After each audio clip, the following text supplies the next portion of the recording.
കേരളത്തിലെ പ്രമുഖ കമ്മ്യൂണിസ്റ്റ് നേതാവും ഇന്ത്യൻ സ്വാതന്ത്ര്യസമര പോരാളിയുമായിരുന്ന വേലിക്കകത്ത് ശങ്കരൻ അച്യുതാനന്ദൻ അഥവാ വി.എസ്. അച്യുതാനന്ദൻ. ജനനം 1923 ഒക്ടോബർ 20. മരണം 2025 ജൂലൈ 21. 2006-2014 12ാം കേരള നിയമസഭയിൽ കേരളത്തിലെ 20ാമത്തെ മുഖ്യമന്ത്രിയായിരുന്നു വി.എസ്. അച്യുതാനന്ദൻ.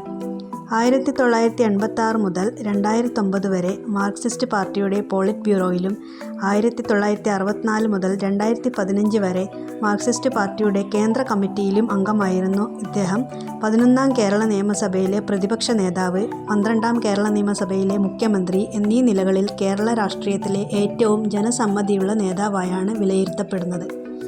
2015 വരെ മാർക്സിസ്റ്റ് പാർട്ടിയുടെ സംസ്ഥാന സെക്രട്ടേറിയറ്റിലും സംസ്ഥാന കമ്മിറ്റിയിലും അംഗമായിരുന്ന വി.എസ്. അച്യുതാനന്ദൻ 2015 ആലപ്പുഴയിൽ നടന്ന മാർക്സിസ്റ്റ് പാർട്ടിയുടെ സംസ്ഥാന സമ്മേളനത്തിൽ നിന്ന് ഇറങ്ങിപ്പോന്നത് കേരള രാഷ്ട്രീയത്തിൽ വൻ വിവാദങ്ങൾക്ക് വഴിവെച്ചു.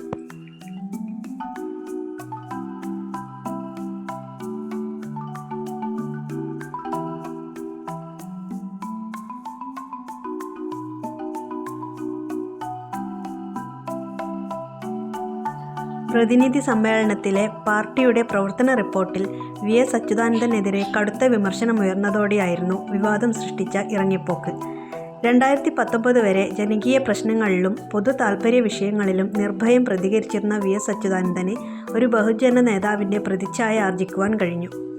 മതികെട്ടാനിലെ ഭൂമി കയ്യേറ്റം, പ്ലാച്ചിമടയിലെ കുടിവെള്ള പ്രശ്നം, മറയൂരിലെ ചന്ദനക്കൊള്ള തുടങ്ങിയ ജനകീയ വിഷയങ്ങൾ ബഹുജന ശ്രദ്ധയിൽ കൊണ്ടുവരുന്നതിൽ അച്യുതാനന്ദൻ നിർണായക പങ്ക് വഹിച്ചിട്ടുണ്ട്.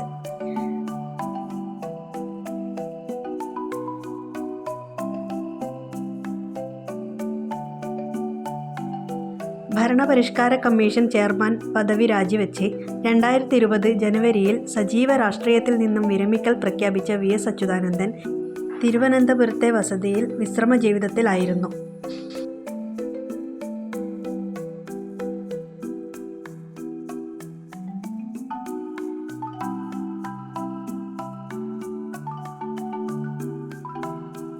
മാധ്യമപ്രവർത്തകനായ പി.കെ. പ്രകാശ് എഴുതിയ സമരം തന്നെ ജീവിതം എന്ന പുസ്തകം വി.എസ്. അച്യുതാനന്ദൻ്റെ ജീവചരിത്രമാണ്.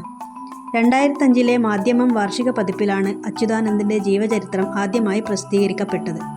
2006 കേരള നിയമസഭാ തെരഞ്ഞെടുപ്പിൽ ഇടതുപക്ഷ മുന്നണിയെ 140-ൽ 98 സീറ്റുകൾ നേടി കേരളത്തിൽ അധികാരത്തിൽ തിരിച്ചെത്തിക്കുന്നതിൽ 11ാം കേരള നിയമസഭയിലെ മാർക്സിസ്റ്റ് പാർട്ടിയുടെ പ്രതിപക്ഷ നേതാവെന്ന നിലയിലുള്ള അച്യുതാനന്ദൻ്റെ 5 വർഷക്കാലത്തെ തിളക്കമാർന്ന പ്രവർത്തനം പ്രയോജനപ്പെട്ടിട്ടുണ്ട്.